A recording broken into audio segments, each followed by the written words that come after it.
मुलांनो, आज आपण बघणार आहोत पाठ 4 उपास. या पाठाचे लेखक आहेत पु ल देशपांडे.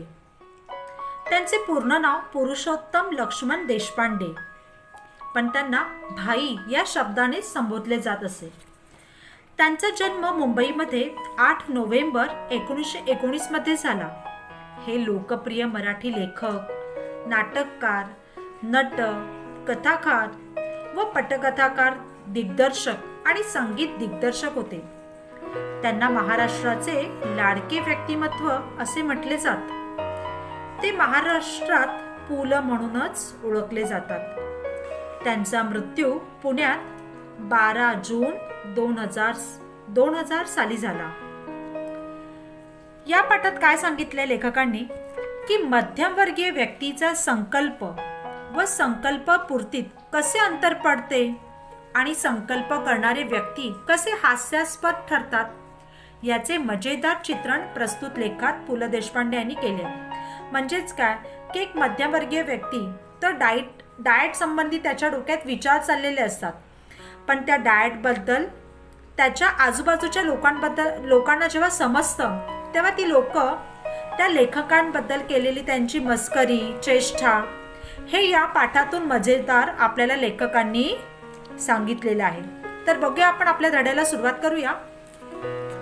माझ्या खाजगी उपोषणाची हकीकत चाळीत जाहीर झाली आणि येता जाता ही माझी नाही ती भानगड आहे, उगीच हात दाखवून अवलक्षण आहे, पेललं नाही तेव्हा खाजगी झालं, अशी वाक्ये माझ्या कानावर येऊ लागली. पण मी कोणत्याही टीकेला भीक घालणारा नव्हतो. 181 पौंड, रात्रंदिवस ते कार्ड माझ्या डोळ्यांपुढे नाचत होते. वजन कमी झाले पाहिजे या विचाराने माझी झोप उडाली. झोप कमी झाली तर वजन उतरते या विचाराने मला त्याचेही काही वाटत नव्हते. मी पूर्वीसारखा गाढ झोपत नाही यावर धर्मपत्नीचा मात्र अजिबात विश्वास नव्हता. घोरत तर असता रात्रभर अशासारखी दुरुत्तरे ती मला करत असे. बघा, लेखकांनी काय सांगितले इथे की जेव्हा त्यांनी डाएट करायचं ठरवलं तेव्हा त्यांच्या चाळीतल्या म्हणजे जे त्यांच्या शेजारची जी मंडळी होती ती लोक त्यांच्याबद्दल हसू लागले, त्यांची चेष्टा मस्करी करू लागले. पण जेव्हा त्यांना कळलं, लेखकाला कळलं की आपलं वजन 181 पौंड झाले, तेव्हा त्यांनी ठरवलं की आपण आता डाएट केले पाहिजे. पण आजूबाजूवाल्यांना समजतं तेव्हा ते सगळे त्यांची मस्करी करत होते. शिवाय त्यांची पत्नी सुद्धा त्यांना बोलत होती. धर्मपत्नी म्हणजे कोण, तर त्यांची बायको, ती सुद्धा त्यांना बोलत असे की तुम्ही तर गाढ झोपता, शांत झोपलेले तर असता, घोरत तर असता रात्रभर. अशा प्रकारे असे वेगवेगळे किस्से आपल्याला या पाठातून दिसणारच आहेत. 2 महिन्यात 50 पौंड वजन कमी करून दाखवीन तर खरा, अशी भीष्म प्रतिज्ञा करून मी आहारशास्त्रावरच्या पुस्तकात डोके घालू लागलो. प्रोटीनयुक्त पदार्थ, चरबीयुक्त द्रव्ये वगैरे शब्दांबद्दलची माझी आस्था वाढू लागली. साऱ्या ताटातले पदार्थ मला न दिसता नुसत्या कॅलरीज मला दिसू लागल्या. आणि आनंदाची गोष्ट अशी की वजन उतरवण्याच्या शास्त्रात पारंगत झालेले तज्ज्ञ मला रोज डझनवारीने भेटू लागले. इतकेच काय, परंतु ज्या आमच्या चाळीतल्या लोकांनी माझ्या उपासाची अवहेलना केली होती त्यांनीच मला डाएटचा सल्ला दिला. उदाहरणार्थ सोकाजी त्रिलोकेकर. आता बघा, जेव्हा लेखकाने ठरवले की आपण डाएट करायचं, ही तर त्यांनी भीष्म प्रतिज्ञा केली होती. आता भीष्म प्रतिज्ञा म्हणजे काय की त्यांनी ठाम ठरवलं होतं, शपथ घेतली होती की आपण 2 महिन्यात 50 पौंड वजन कमी करून दाखवायचं. म्हणून त्यांनी काय केलं तर आहारशास्त्रावरचे म्हणजे डाएट्सवरचे त्यांनी काही पुस्तकं बघितली. त्याच्याशिवाय त्यांचं त्या पुस्तकातून आणखीन त्यांची इच्छा आणखीन वाढू लागली. फक्त ताटातले कॅलरीज त्यांना नुसत्या दिसू लागल्या. एवढंच नाही तर त्यांना डाएट्स जे तज्ञ असतात, एक्सपर्ट असतात, ते सुद्धा त्यांना डझनवारीने भेटू लागले. ते सुद्धा वेगवेगळ्या गोष्टींचं जे सजेशन त्यांना देऊ लागले. उदाहरणार्थ कोण, तर सोकाजी त्रिलोकेकर यांनी सुद्धा त्यांना काय केलं, लेखकाला डाएट बद्दलचा सल्ला त्यांनी दिला होता. तुला सांगतो मी पंत, डाएट कर, बटाटा सोड, बटाट्याचं नाव काढू नकोस. बघा, लेखक ज्या चाळीमध्ये राहत असत त्या चाळीचं नाव सुद्धा काय होतं, बटाट्याची चाळ. पण त्यांचे मित्र सुद्धा काय सांगतायत लेखकाला, बटाटा खायचं सोडून दे, बटाट्याचं नाव सुद्धा तू काढू नकोस. हो, म्हणजे कुठं राहता म्हणून विचारलं तर नुसतं चाळीत राहतो म्हणा, बटाट्याची चाळ म्हणू नका, वजन वाढेल, खी खी खी. जनोबा रेगे या इस्माला काय म्हणावे हे मला कळत नाही, नेहमी तिरके बोलायचे म्हणजे काय. बघा, आता इथे लेखकाचे मित्र काय त्यांना सांगतायत की नुसतं चाळीत राहतो म्हणायचं, बटाट्याची चाळ असं सांगायचं नाही, त्यामुळे सुद्धा काय होईल, तुमचं वजन वाढेल. हे असं कोणी सांगितलं होतं लेखकाला, तर जनोबा रेगे नावाच्या त्या इसमाने. इसम म्हणजे कोणतरी व्यक्ती, त्यांचा तो मित्र. पण सोकाजींनी त्याला परस्पर जामून टाकले म्हणजे काय, तर त्यांचं बोलणं तिथेच थांबवलं. सोकाजी म्हणजे सोकाजी त्रिलोकेकर, हे लेखकांचे दुसरे एक मित्र. ए इडियट, सगळ्याच गोष्टींत जोक काय मारतोय नेहमी. मी सांगतो तुला पंत, तू बटाटा सोड. मी काय काय सोडले असता माझे वजन घटेल, याची यादी बटाट्यापासून सुरू झाली. बघा, इथे सगळ्यात आधी काय सोडायला सांगितले, कोणत्या पदार्थावरती बहिष्कार टाकायला सांगितलंय, खाणं बंद करायला सांगितलंय, तर ते म्हणजे बटाटा. आता त्या डाएटमधल्या पहिल्या पदार्थाची यादी चालू, ते म्हणजे बटाटा. बटाटा खाल्ला तर काय होईल, वजन वाढेल, त्यामुळे तू आधी बटाटा सोड. बटाट्याचं ठीक आहे, पण पंत आधी भात सोडा. एक सल्ला, भातानं थोडंच लठ्ठ व्हायला होतं. आमच्या कोकणात सगळे भात खातात, कुठं आहेत लठ्ठ. तुम्ही डाळ सोडा. काशीनाथ नाडकर्णी. बघा, इथे कोणी त्यांना सांगते, लेखकांना सांगते की बटाटा सोडा, तर कोणी सांगते त्यांना भात सोडा. पण लेखक पण त्यांना उत्तर देत आहेत की आमच्या कोकणात तर सगळीजण भातच खातात, कोण आहेत लठ्ठ, कोण आहेत जाडजूड. असं लेखकांचे मित्र काशीनाथ नाडकर्णी त्यांना काय सांगतात, तुम्ही आधी डाळ सोडा, मुख्य म्हणजे साखर सोडा. मी सांगू का, मीठ सोडा. बघा, इथे लेखकांना एक एक सल्ले कसे येत आहेत बघा. कोणी सांगते बटाटा सोडा, कोणी सांगते डाळ सोडा, कोणी सांगते भात सोडा. तर इथे आणखीन तर काय नवलच. बघा, इथे लेखकांच्या मित्रांनी तर काय सांगितलंय, साखर सोडा, कोणी सांगते मीठ सोडा, लोणी तूप सोडा. एका आठवड्यात 10 पौंड वजन घटलं नाही तर नाव बदली. आमच्या हेड क्लार्कच्या वाईफचं घटलं म्हणजे वजन कमी झालं. आता इथे लेखकांच्या मित्रांनी त्यांना काय सांगितलंय, लोणी तूप खायचं बंद करा, ते पूर्णपणे सोडून द्या, की जेणेकरून तुमचं 10 पौंड वजन एका आठवड्यात कमी होईल. आमच्या ऑफिसच्या हेड क्लार्कच्या वाईफचं वजन घटलं गेलं आहे, म्हणजे वजन कमी झालं आहे. तेल आणि तळलेले पदार्थ आधी सोडा. बाबू काका. आता बाबू काका काय म्हणाले इथे बघा, तेल तळलेले पदार्थ पूर्णपणे बंद, ते खायचेच नाही, ते आधी पूर्ण सोडून द्या. खाण्याचे पदार्थ, हे तळलेले पदार्थ खायचे पूर्णपणे बंद करा. असा सल्ला कोणी दिला त्यांना, तर बाबू काका. दिवसा झोपणं सोडा. खरं म्हणजे पत्ते खेळायचं सोडा. बसून बसून वजन वाढतं. तर पत्ते म्हणजे काय, तर प्लेइंग कार्ड्स. या खेळामध्ये सुद्धा ते बसून खेळायचा तो असतो, म्हणून त्यामुळे सुद्धा बसून काय होतं, आपलं वजन वाढतं. मी मात्र या सर्व जणांचे एकूण मनाचे करायचे ठरवले होते. पहिला उपाय, मी आहार परिवर्तन सुरू केले. आता आहार परिवर्तन म्हणजे काय, की मी माझ्या खाण्यामध्ये काहीतरी बदल आणला होता, काही चेंजेस मी केले होते. आता लेखकाने पण ठरवलं, या सगळ्यांचं आपण ऐकून घेतलं, पण ठरवायचं काय, ते आपण आपल्या मनाचंच काय ते ठरवायचं.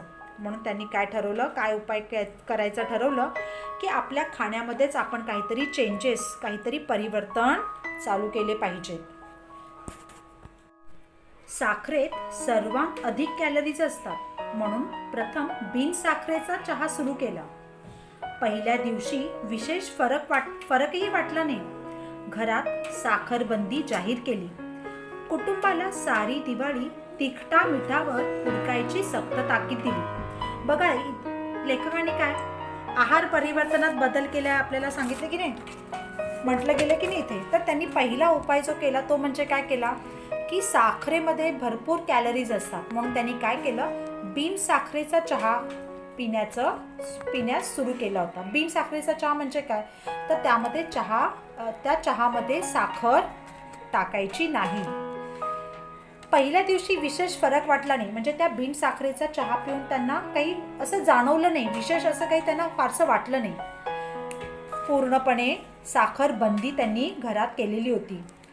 कुटुंबाला सारी दिवाळी तिखटा मिठावर उरकायची सक्त ताकीद दिली. कुटुंब म्हणजे काय, तर त्यांच्या बायकोला त्यांनी काय सांगितलं होतं, की दिवाळीचा सण हा तिखटा मिठावरच उरकायचा, त्यामध्ये साखरेचा वापर बिलकुल करायचा नाही, अशी सक्त ताकीदच त्यांनी आपल्या कुटुंबाला, आपल्या बायकोला त्यांनी दिलेली होती.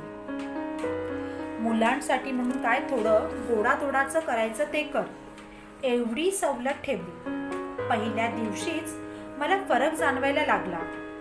भात अजिबात वर्ज्य करणे अवघड होते, म्हणून फक्त पहिला भात आणि ताक भात ठेवून मधला भात वर्ज्य केला. बघा, इथे काय सांगितलंय आपल्याला, की फक्त मुलांसाठी थोडं गोडधोड म्हणून करायचं. दिवाळी हा सण आपला मोठा, म्हणून मुलांसाठी काय ते गोडधोडाचे पदार्थ तेवढे करायचे.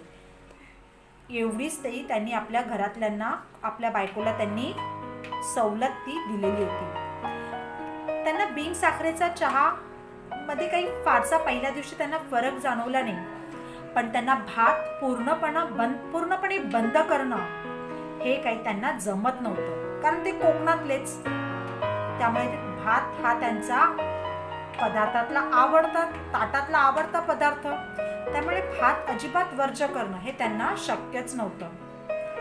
म्हणून फक्त पहिला भात आणि ताक भात ठेवून मधला भात वर्ज्य केला. म्हणजे आपल्या ताटामध्ये त्यांनी थोडा का होईना, वाटीभर का होईना, पण त्यांनी आपल्या ताटात तेवढा भात घेतला. नुसती उकडलेली पालेभाजी खाणे कसे जमणार, हा विचार किती पोकळ होता, याचा अनुभव ती खाल्ल्यावर आला. आणि नेहमीच्या भाजीत ही निराळे काय करते याचा अजूनही अंदाज आला नाही. बघा, आता त्यांनी तर आहार परिवर्तनात बदल केलेले आहेत म्हटल्यावरती त्यांचा दुसरा परिवर्तन काय आहे, तर उकडलेल्या नुसत्या पालेभाज्या खाणं. आता हे नुसतं उकडलेल्या पालेभाज्या खाणं हे काही जमणारं नव्हतं त्यांना, पण या अनुभवाबरोबर त्या पालेभाज्या खाणं किंवा त्यांची बायको वेगवेगळं काय नवीन पदार्थ बनवते याकडे त्यांचा अंदाज नेहमी, त्यांचा दृष्टिकोन नेहमी चालत असे. पहिला दिवस सुरळीत गेला आणि दुसऱ्या दिवशी व्रतभंगाचा प्रसंग आला. पहिल्या दिवशी निम्म्याहून अधिक कचेरीला माझ्या वजन घटवण्याच्या व्रताची वार्ता गेली होती. पहिला दिवस त्यांचा चांगल्या पद्धतीने गेला. डाएटच्या बाबतीतला त्यांचा तो दिवस चांगला गेला. दुसऱ्या दिवशी व्रतभंगाचा प्रसंग आला. तर व्रतभंग म्हणजे काय, तर त्यांनी केलेला जो व्रत होतं, जे उपवास होतं, तो पूर्णपणे भंग झाला, म्हणजे तो जवळजवळ तुटलाच. आता ते कसं ते बघा. निम्म्याहून अधिक कचेरीला माझ्या वजन घटवण्याच्या व्रताची वार्ता गेली होती. म्हणजे त्यांच्या ऑफिसमधल्या लोकांना लेखकाच्या वजन घटवण्याच्या गोष्टीची बातमी कळालेली होती. परंतु दुसऱ्या दिवशी आमच्या अण्णा नाडगौडाला प्रमोशन मिळाल्याची वार्ता आली आणि त्याने साऱ्या सेक्शनला पार्टी दिली. त्यांच्या लेखकांच्या ऑफिसमधले जे अण्णा नाडगौड जे होते त्यांना प्रमोशन मिळालं होतं. ही जेव्हा ही आनंदाची बातमी जेव्हा समजली तेव्हा त्यांनी काय केलं, साऱ्या सेक्शनला आपल्या साऱ्या मित्रमंडळींना त्यांनी मोठी जंकी पार्टीज दिली. कॅन्टीनच्या आचार्याने तर माझ्या डाएटवर सूड घ्यायचा असे ठरवून पदार्थ केले होते. कॅन्टीनचा आचारी म्हणजे कॅन्टीनचा जो शेफ होता त्याने तर काय केलं होतं, लेखकाचं तर एकीकडे डाएट चालू होतं, पण कॅन्टीनमध्ये त्या शेफने काय केले होते, वेगवेगळे खाण्याचे पदार्थच बनवलेले होते. बरे, न खावे तर अण्णा नाडगौडाला वाईट वाटणार. बिचारा 6 वर्षांनी एफिशियन्सी बारच्या जाळ्यातून बाहेर पडला होता. एफिशियन्सी बार म्हणजे काय, तर त्या व्यक्तीचा त्याच्या कामामध्ये दाखवण्यात आलेला परफॉर्मन्स पिरियड जो असतो की नाही, त्यालाच म्हणतात एफिशियन्सी बार. आचार्याने मिठाईत साखर न घालता साखरेत मिठाई घालून आणली होती. घासा गणिक सहस्त्रावधी कॅलरीज पोटात चालल्या होत्या, त्यामुळे खाल्लेले गोड लागत नव्हते. बघा, आचार्याने तर बरेच काही पदार्थ बनवलेले होते. मिठाईचा सुद्धा समावेश त्यात होता. मिठाईत साखर न घालता साखरेत मिठाई घातलेली होती असं लेखकाचं म्हणणं आहे. म्हणजेच काय, तर त्या पदार्थात, त्या मिठाईतून हजारोच्या संख्येने लेखकांच्या पोटात कॅलरीज जात होत्या. त्यामुळे खाल्लेले पदार्थ लेखकाला गोड लागत नव्हते. बटाटे वडे होते म्हणजे आणखी कॅलरीज. चिवडा अस्सल वनस्पतीतला, त्यामुळे आणखी कॅलरीज. आणि एवढे सगळे हादडून शेवटी भज्यांशिवाय पार्टी कसली. काय काय होतं त्या पार्टीमध्ये बघा, खाण्याचे पदार्थ, मिठाई तर होतीच, बटाटे वडे, चिवडा वनस्पतीतला तो पण अगदी, भजा, तर भज्यांशिवाय तर पार्टी होणं अशक्यच आहे. म्हणजे एवढे सगळे कॅलरीचे पदार्थ लेखकाच्या पोटात ते जात होते. या भिकोबा मुसळ्याच्या टोमण्यामुळे चेकाळून नाडगौडाने स्पेशल भज्यांची परत ऑर्डर दिली. त्यांचा तो कचेरीतला, त्यांच्या ऑफिसमधला तो एक मित्र भिकोबा म्हणून, त्यांच्या त्या टोमण्यामुळे काय केलं त्यांनी, त्या नाडगौडाने भज्यांची परत ऑर्डरच दिली होती. शेवटी मला राहावेना. भज्यांची 6वी प्लेट उडवल्यावर मी अत्यंत केविलवाण्या स्वरात सध्या मी डाएटवर असल्याचे सांगितल्यावर सर्वांनी मला वेड्यात काढले. लेखकाने इथे काय सांगितले आपल्या मित्रांना, भज्यांची कितवी प्लेट उडवली लेखकाने इथे, तर 6 प्लेट त्यांनी भज्या खाल्ल्या होत्या. आणि एवढं सगळं संपवून ते आपल्या मित्रांना सांगतात की सध्या मी डाएटवर आहे असं म्हणतात सगळ्या त्यांच्या मित्रांनी लेखकाला वेड्यात काढलं. अरे पंत, खाण्याचा आणि वजनाचा काय संबंध, भिकोबा मुसळे म्हणाला. मी बघ 21 गुलाबजाम खाल्ले एवढंच काय, आपण तर आयुष्यात एक्सरसाइज नाही केला. बघा आता इथे त्यांचे मित्र काय त्यांच्याबद्दल सांगतायत बघा. भिकोबा मुसळे काय म्हणतात त्यांना, खाण्याचा आणि वजनाचा संबंधच काय रे इथे. मी बघ 21 गुलाबजाम खाल्ले, आपण तर आयुष्यात कधी एक्सरसाइज व्यायाम कधी केलेलाच नाही. तुझी कुंभरास नि कुंभ लग्न आहे, नुसतं वायुभक्षण करून राहिलास तरी तू असाच जाड्या राहणार. वायुभक्षण म्हणजे काय, वायू म्हणजे हवा, भक्षण करणं म्हणजे काय तर खाणं. तू नुसता हवा खात राहिलास तर तू असाच जाडा होत राहणार, असाच जाड्या राहणार.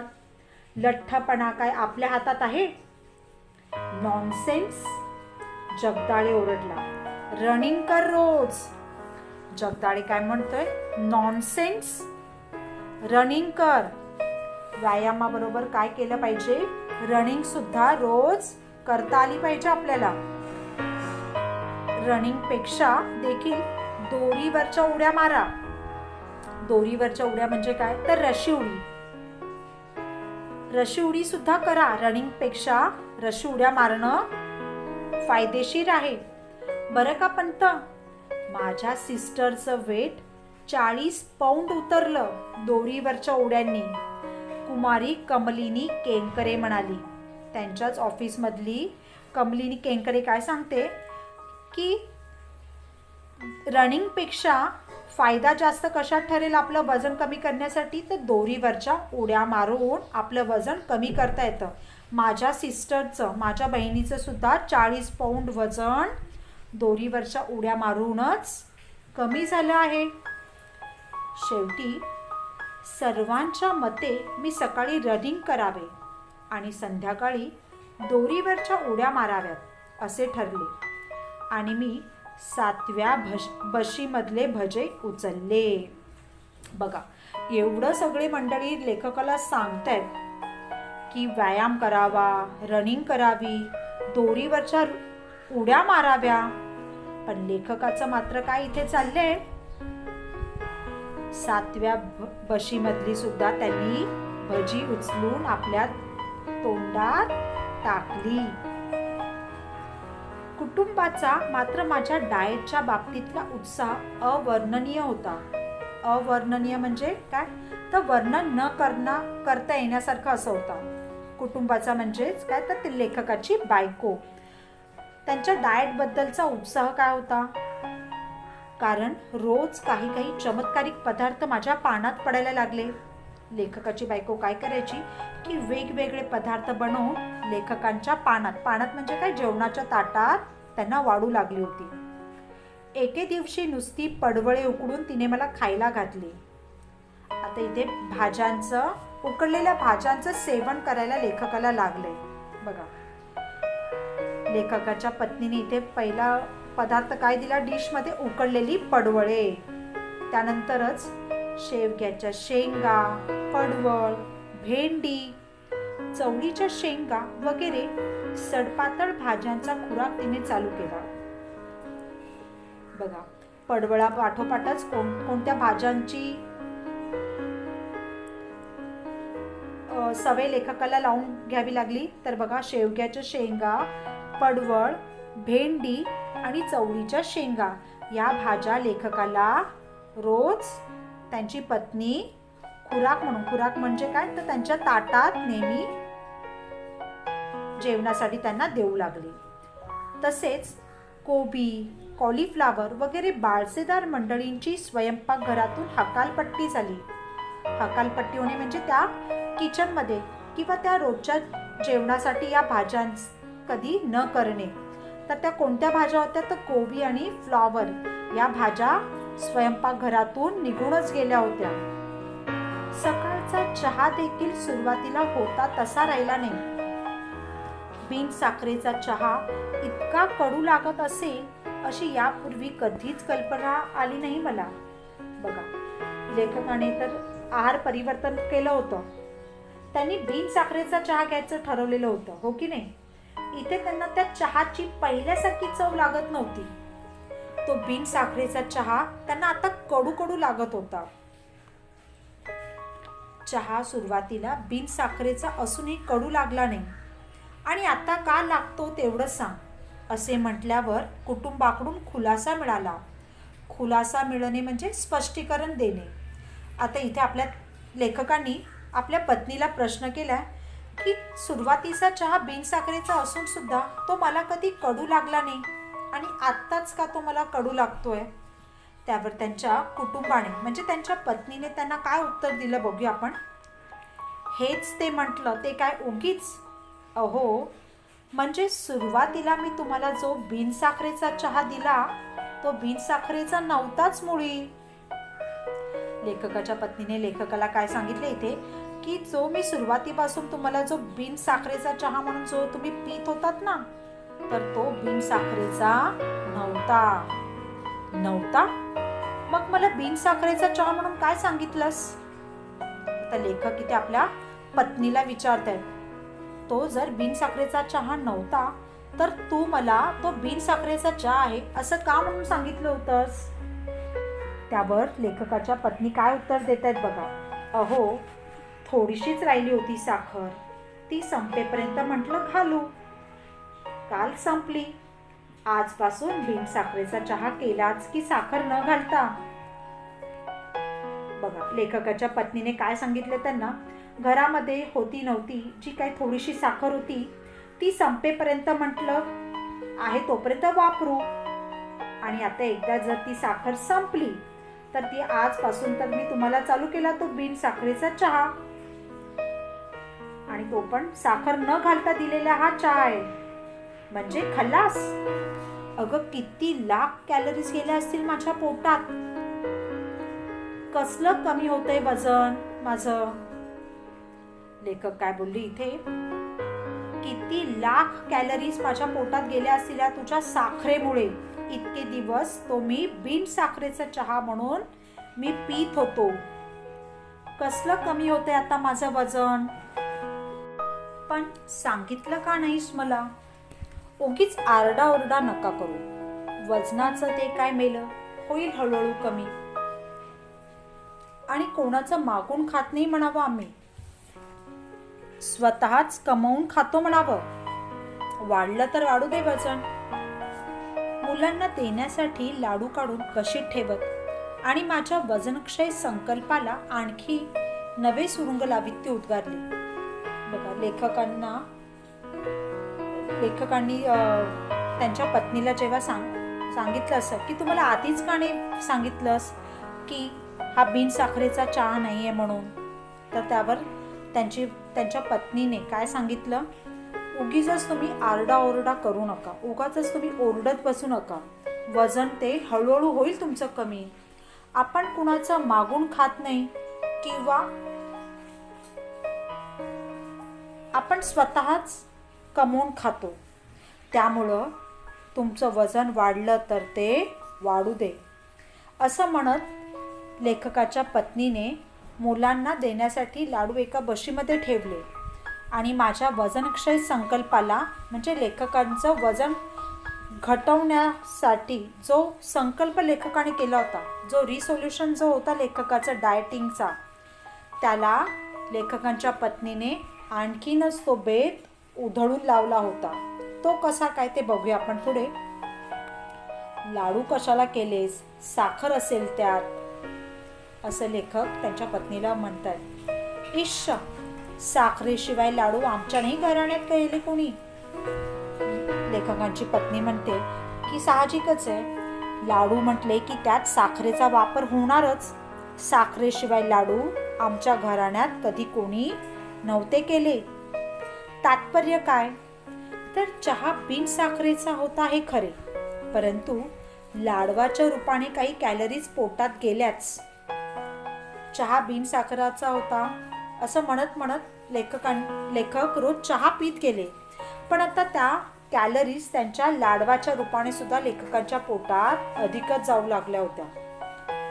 दोरीवरच्या उड्यांचा फक्त एकदा प्रयत्न केला व पहिली उडीच शेवटची ठरली, कारण 8x10 आमच्या दिवाणखान्यात प्रथम दोरी संपूर्ण फिरवणे अवघड, कारण चाळीत राहणाऱ्यांची घरही छोटीच असतात. लेखकांचे घरही 8x10 खोली एवढं त्यांचं ते घर. त्या घरामध्ये रशी उडी खेळणं, ती दोरी फिरवणं हे खूपच कठीण होतं. एकदा डोक्यावरून दोरी पलीकडे गेली, ती ड्रेसिंग टेबलावरच्या तेलांच्या व औषधांच्या बाटल्या खाली घेऊन आली. रशी उडी करू लागले तेव्हा दोरी ती गेली, ती ड्रेसिंग टेबल वरच्या तेलाच्या आणि औषधाच्या बाटल्या खाली घेऊनच ती दोरी आली होती. दुसऱ्यांदा घेतली रशी उडी, अर्धवट गॅलरी आणि अर्धवट घरात राहून दोरी फिरवली ती आचार्य बर्व्यांच्या गळ्यात. जेव्हा दुसऱ्यांदा रशी उडी करण्यासाठी त्यांनी सरावाला सुरुवात केली तेव्हा अर्धवट गॅलरी आणि अर्धवट घर अशा पद्धतीने ते उभे राहून लेखकाने जी दोरी फिरवली ती आचार्य बर्व्यांच्या गळ्यातच ती दोरी अडकली गेली. त्यांचा माझ्यावर आधीच राग होता. मी उपास करतो हे कळल्यावर चाळीतली सारी मंडळी समाचाराला येऊन गेली. आता आचार्य बर्व्यांचा लेखकावर तर आधीच राग होता आणि मी उपास करतो हे कळल्यावर चाळीतली सगळी मंडळी मला भेटायला माझ्या समाचाराला आली होती. परंतु आचार्य बाबा बर्वे शेजारच्या खोलीत असूनही आले नाही, कारण उपास हे त्यांचे खास राखीव कुरण होते. आता राखीव कुरण होते म्हणजे काय, तर एखाद्या विषयात त्यांची गती होती, कारण आचार्य बर्वे हे बाजूला राहत होते, पण कधी लेखकाला उपासाबद्दल भेटायला किंवा त्या संबंधी बोलायला सुद्धा कधी आले नाहीत. बाकीची लेखकांची मंडळी लेखकाला येऊन उपासाबद्दल, डाएटबद्दल वेगवेगळे सल्ले देत होते, पण आचार्य बर्वे मात्र कधी शेजारी राहत असूनही कधी त्यांना भेटायला आले नाहीत. हा दुष्टपणा माझ्या गळ्यात दोरी अडकवून केलात हे ठीक झालं, पण तुमच्या वयाला न शोभणाऱ्या या धिंगामस्तीला दुसरा कोणी माझ्यासारखा बळी पडला असता तर तुमची धडगत नव्हती. मी तुम्हाला क्षमा करतो.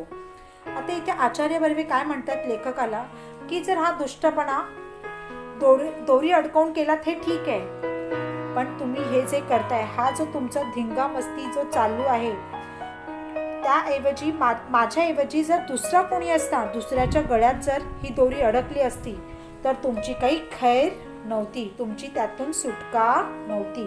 मी आहे म्हणून तुम्हाला मी क्षमा करू शकतो, माफ करू शकतो, पण मी मुद्दाम केलं नाही आचार्य. आचार्य, अहो, वजन कमी करायला दोरीच्या उड्या मारतोय मी. लेखक त्यांना सांगतायत की वजन कमी व्हावं त्यासाठी मी काय करतोय, आता दोरीच्या उड्या मारायला सुरुवात करतोय. काही उपयोग होणार नाही. आचार्य बर्वे काय म्हणाले त्यांना, की या दोरीच्या उड्यांचा त्याच्यासाठी काहीही उपयोग नाही. का म्हणजे जिभेवर ताबा नाही तुमचा, संयम हवा, मनाची एकाग्रता हवी. त्यासाठी प्रथम म्हणजे काही गोष्टी सोडाव्या लागतील. आता इथे काय सांगितलं त्यांनी, बर्वे काय म्हणतात त्यांना, की सगळ्यात आधी जिभेवरती आपल्या ताबा पाहिजे. वजन कमी करायचं असेल तर आपल्याला खाण्यापिण्याच्या गोष्टींवरती कंट्रोल ठेवला पाहिजे, संयम असलं पाहिजे, मनाची एकाग्रता आपली असायला हवी, आणि त्यासाठी आपण काही गोष्टी आपल्याला सोडाव्याच लागतील. आता या उड्या मारायला मी लाज देखील सोडली. हे पाहता ना तुम्ही बाबा, आता या वयात मी आता दोरीच्या उड्या मारू लागलोय. मी आता आपली लाज देखील सोडली आहे. आता आणखीन काय काय सोडू म्हणजे माझं वजन कमी होईल? ठीक आहे, प्रथम बोलणं सोडा. आता बर्व्यांनी त्यांना कोणता सल्ला दिला इथे? बोलणं सोडा, एकदम शांत राहा. बोलणं सोडू अजिबात. खाण्यासाठी तोंडाचा वापर कमी करायचा एवढं पाहिलं तुम्ही, पण बोलण्यासाठी देखील त्याचा वापर बंद केल्याशिवाय तुमची जीभ ताब्यात राहणार नाही.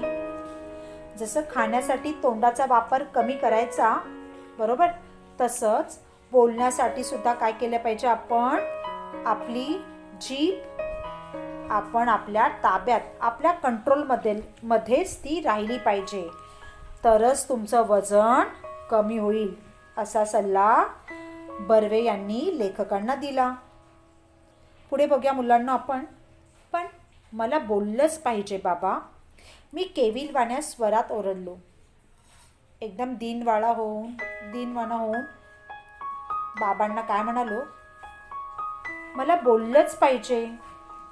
का पण एवढा संयम नाही तुमच्यात? मौनाचं सामर्थ्य मोठं आहे. मौन ही शक्ती आहे. मौन म्हणजे काय तर सायलेन्स, शांत राहणं. तेवढा तुमच्यात संयम नाहीये. बर्वे लेखकाला बोलतात की तेवढा तुमच्यात संयम नाहीये. मौनाचं सामर्थ्य मोठं असतं. मौन ही शक्ती आहे. उड्या मारायच्या माझ्या दोरीचे एक टोक हातात धरून बाबा 1 तास मौनाचं महत्व या विषयावर बडबडत होते.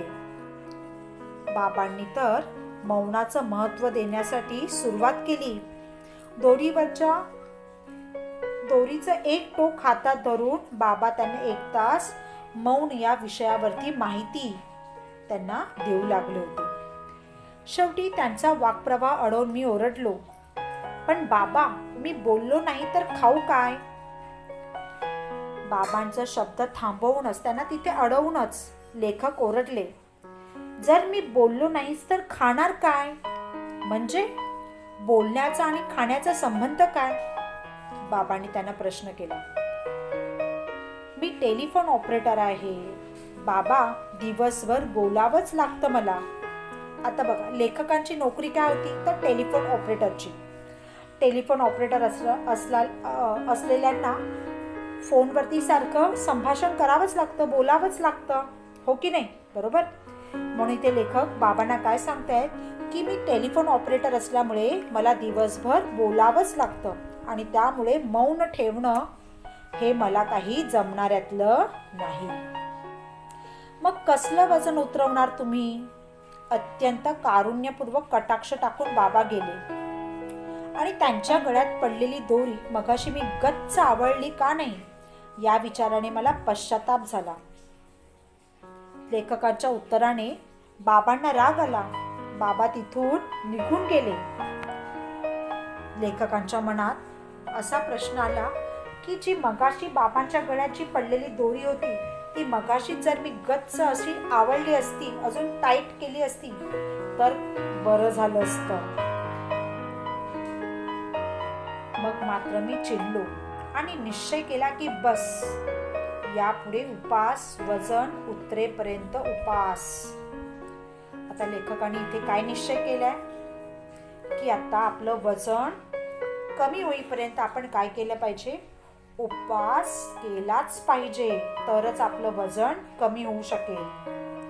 मला मी काटकुळा झाल्याची स्वप्ने पडू लागली. काटकुळा म्हणजे काय? अगदी किरकोळ, बारीक एकदम. काटकुळा झाल्याची स्वप्न लेखकाला पडू लागली. भरल्या ताटावरून मी उठू लागलो. बिन साखरेचा आणि बिन दुधाचाच काय, पण बिन चहाचा देखील चहा मी पिऊ लागलो. आता बिन साखरेचा चहा, बिन दुधाचा चहा हे त्यांनी तर वर्ज्य केलं होतं, बंद केलं होतं, पण आता बिन चहाचा देखील चहा मी पिऊ लागलो. साखर पाहिली की माझ्या अंगाचा तिळपापड होऊ लागला. तिळपापड होणे म्हणजे अतिशय राग येणे. केवळ फळांवर मी जगू लागलो. लिंबाचा रस तर मला अमृतासारखा वाटू लागला. धारोष्ण दुधासाठी मी अधूनमधून अंधेरीच्या गोठ्यात जाऊ लागलो. आता बघा, लेखकांचं जीवनमान, आहार आता कशावरती चाललंय तर बघा, फळांवर. लिंबाचा रस तर जणू त्यांना अगदी अमृतासारखा वाटू लागला होता, म्हणून लिंबाचा रस ते सेवन करू लागले. धारोष्ण दुधासाठी तर लेखक अंधेरीच्या गोठ्यात जात होते. धारोष्ण दूध म्हणजे काय की गरम धारेचं दूध मिळवण्यासाठी ते अंधेरीच्या गोठ्यात जात होते. दोरीवरच्या उड्या केवळ खालच्या मजल्यावरील मंडळींच्या दुष्टपणाने व आकसाने केलेल्या तक्रारींमुळे थांबवाव्या लागल्या. आता दोरीवरच्या उड्या लेखकाला थांबवाव्या लागल्या होत्या. कारण का तर दोरीवरच्या उड्या मारताना आपल्या खालच्या माळ्यावर राहणाऱ्या लोकांना उड्या मारतानाचा तो आवाज येत असतो आणि त्यामुळे त्या लोकांची तक्रार लेखकाकडे येऊ लागली. आणि तक्रार येऊ लागल्यामुळे लेखकाने काय केलं? दोरीवरच्या उड्या मारणं थांबवलं. 10 उड्या पाय न अडकता मारण्यापर्यंत मी पोचलो होतो. कचेरी सुटली की मी गिरगाव रस्त्याने धावत येऊ लागलो. रशी उड्यांमध्ये पाय न अडकता अशा पद्धतीने ते 10 उड्या मारण्यापर्यंत ते अगदी पोहोचले होते. अगदी सर्रासपणे ते रशी उड्यांचं काम करू लागले होते. कचेरी सुटली की म्हणजे काय तर त्यांचं ऑफिस सुटलं की ते गिरगावच्या रस्त्याने धावत येऊ लागायचे, जेणेकरून त्यांचं त्या रनिंगमुळे वजन कमी होऊ शकेल या विचाराने ते धावत येऊ लागायचे. केवळ पौष्टिक आणि सात्विक आहार सुरू झाला. पौष्टिक आणि सात्विक आहार म्हणजे काय तर शाकाहारी जेवण त्यांचं सुरू झालं. जवळजवळ 10-12 दिवस हा क्रम चालू होता. असं त्यांचा हा दिनक्रम, हा कार्यक्रम त्यांनी जवळजवळ 10 ते 12 दिवस हा कार्यक्रम त्यांचा चालूच होता. माझ्यातला फरक मलाच कळत होता. लहान मुले बी पेरले की रोप किती वाढले हे रोप उपटून पाहतात, त्याप्रमाणे रोज संध्याकाळी काट्यावर वजन करावे असे वाटत होते मला. आता रोज ते काय करायचे, आपलं वजन किती कमी झाले हे बघण्यासाठी ते रोज काय करायचे, काट्यावरती उभे राहायचे आणि वजन काट्या किती आपलं वजन दाखवतंय याकडे त्यांचं रोज संध्याकाळी लक्ष लागलेलं असे. पण मी ती इच्छा दाबून धरली. बरोबर 1 महिन्याने मी वजन करणार होतो. बघा त्यांनी काय ठरवलं, बरोबर 1 महिन्याने काय केलं, त्यांनी वजन काट्यावरती आपलं वजन तपासण्यात सुरुवात केली. 1 महिनाभर तुपाचा थेंब माझ्या पोटात जाणार नव्हता, केवळ दूध. दुर्दैवाने रोज गाईचे धारोष्ण दूध मिळण्याची सोय नव्हती, पण एकूण आहार व्रत जोरात चालू ठेवले. 1 महिनाभर त्यांनी पोटात तुपाचा थेंब त्यांनी घेतलेला नव्हता, फक्त दूधच ते सेवन करत होते आणि अशा प्रकारे त्यांनी आपला आहार त्यांनी चालूच ठेवला होता. पंधरवडाभरात फक्त 2 वेळा साखर भात झाला. पंधरवडाभरात म्हणजे त्या दिवसात, त्या 15 दिवसामध्ये त्यांनी फक्त 2 वेळा साखर भात खाल्ला होता. एकदा सोकाजीने चोरून कोळंबी भात चारला म्हणजे खायला दिला. सोकाजी म्हणजे त्यांचा तो मित्र. त्याने काय आणलं होतं लेखकासाठी, कोळंबी भात म्हणजे फ्रॉन्स राईस. आणि खालच्या मजल्यावरच्या भाऊजी पसरटवारांनी एकदा नागपुरी वडाभात पाठवला होता. चाळीतले त्यांचे जे मित्र होते त्या मित्राने त्यांना काय पाठवलं, एक दिवस घरी खाण्यासाठी एकाने पाठवला, सोकाजींनी पाठवला कोळंबी भात आणि पसरटवारांनी पाठवला होता त्यांना नागपुरी वडाभात. एवढे अपवाद वगळल्यास भाताला स्पर्श नाही केला, म्हणजे याआधी त्यांनी कधी भात खाल्लेला नव्हता. या पाठवलेल्या पदार्थातून सोकाजींनी आणि पसरटवारांनी दिलेल्या त्या भाताची चव त्यांनी घेतलेली होती. त्यामुळे मुख्यतः चरबीयुक्त द्रव्ये शरीरात कमी केली. माझा एकूण निश्चय पाहून चाळीतल्या मंडळींचे आदर दुणावल्याचे माझ्या सूक्ष्म नजरेतून सुटत नव्हते. चरबीयुक्त द्रव्ये म्हणजे ज्याच्यातून फॅट्स वाढणार नाही असे पदार्थ त्यांच्या शरीरात कमी गेलेले होते. आणि असं पाहून चाळीतल्या मंडळींच्या मनात लेखकाविषयीचा आदर आणखीनच वाढला होता. जी मंडळी माझ्या डाएटची आणि माझ्या उपासाची चेष्टा करत होती त्यांनीच पंत फरक दिसतोय अशी कबुली द्यायला सुरुवात केली. जी मंडळी लेखकाच्या डाएटची, त्यांच्या उपासाची नेहमी चेष्टा मस्करीच करत होती तीच मंडळी आता इथे लेखकाचं कौतुक करू लागले होते. असं म्हणत होते की पंत फरक दिसतोय, फरक दिसतोय म्हणजे तुम्ही आता जरा बारीक दिसतायत अशा पद्धतीने लेखकाला ती मंडळी माहिती देऊ लागली. जनोबा रेग्यांसारख्या अत्यंत कुचकट शेजाऱ्यालाही पंत भलतेच काय हो रोडावलेत असे मान्य करावे लागले. रोडावले म्हणजे बारीक होणे. जनोबा रेगे हा लेखका अत्यंत कुचकट शेजारी लेखकांचा. अगदी त्याने सुद्धा लेखकांची तारीफच केली हो इथे. त्याने सुद्धा काय म्हटले लेखकाला की पंत भलतेच काय हो रोडावलात, म्हणजेच तुम्ही खूपच बारीक आता झालेले आहात. मंडळींच्या प्रशस्तीने मला भीती वाटत होती, ती एकाच गोष्टीची म्हणजे मुठभर मांस वाढण्याची. पण असली तुरळक तारीफ ऐकून मी चळण्यासारखा नव्हतो.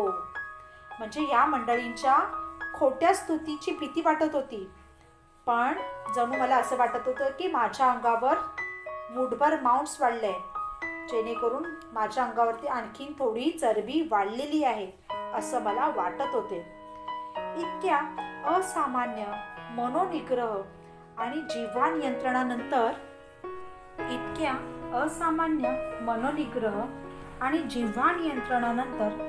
कमीत कमी 20 ते 25 पाऊंडांनी तरी माझे वजन घटले पाहिजे अशी माझी खात्री होती. आता असामान्य मनोनिग्रह म्हणजे काय, तर सगळ्यांच्या सल्ल्यानुसारच लेखक वागत होते की नाही. त्यांना कोणी ना कोणीतरी डाएट बद्दल सल्ला देत होते की नाही, त्यालाच काय म्हणतात असामान्य मनोनिग्रह. आणि जिव्हा नियंत्रण म्हणजे काय, तर जिभेवरचा ताबा. अशा पद्धतीने लेखकांनी काय केलं होतं, कमीत कमी 20 ते 25 पाऊंड तरी त्यांचं वजन घटलं असेल म्हणजे कमी झालं असेल अशी लेखकांची खात्री होती.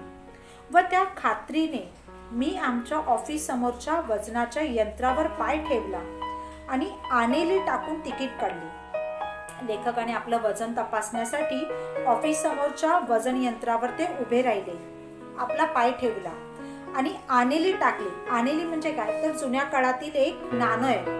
तर आनेली टाकून त्या मशीनमधून एक कार्ड बाहेर येतं, एक तिकीट बाहेर येते, त्यावर आपलं वजन आणि एक भविष्य त्यावर लिहिलेलं असतं. महिन्यापूर्वी याच यंत्राने माझे वजन 181 पौंड दाखवले होते. महिन्यापूर्वी जेव्हा लेखकाने आपलं वजन केलं होतं त्यावेळी वजन होतं लेखकांचं 181 पौंड. एक महिन्याचा उपवास, निराहार म्हणजे काही न खाणे, उपवास, अगदी उपवास ठेवणे, बिलकुल काही न पोटात अन्न न घेणे, असं त्यालाच काय म्हणतात, निराहार. शास्त्रोक्त आहार, दोरीवरच्या उड्या इत्यादी उग्र साधना केल्यावर आज तिकिटावर वजन. तीव्र साधना, तीव्र तपश्चर्या केल्यावर लेखकाला तिकिटावरती वजन किती आलंय तर बघूया आपण. मिनिटभर माझा विश्वासच बसेना, 192 पौंड आणि भविष्य होते, आप बहुत समझदार और गंभीर है. बघा, लेखकाने जेव्हा आपलं वजन तपासण्यासाठी त्या मशीनवरती, त्या यंत्रावरती पाय ठेवला तेव्हा त्याच्यावरती वजन किती आलं दाखवलं गेलं, 192 पौंड आणि भविष्य काय होतं तर आप बहुत समझदार और गंभीर है.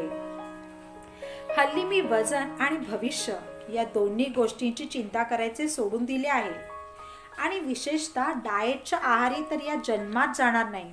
बघा, लेखकांचा आता डाएट, वजन, भविष्य या सर्व गोष्टींवरून आता विश्वासच उडाला आहे. या गोष्टींची आता ते चिंताच करायचं त्यांनी सोडून दिलं आहे.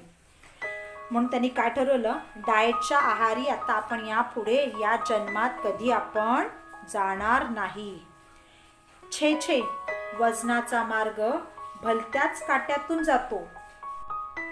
म्हणजेच काय तर वजन कमी करण्यासाठी पंतांना जे उपद्व्याप करावे लागले त्याने जेरीस येऊन त्यांनी उद्गार काढले, काट्यातून चालावे तसा हा वजन कमी करण्याचा मार्ग आहे, असा त्या वाक्याचा अर्थ होतो.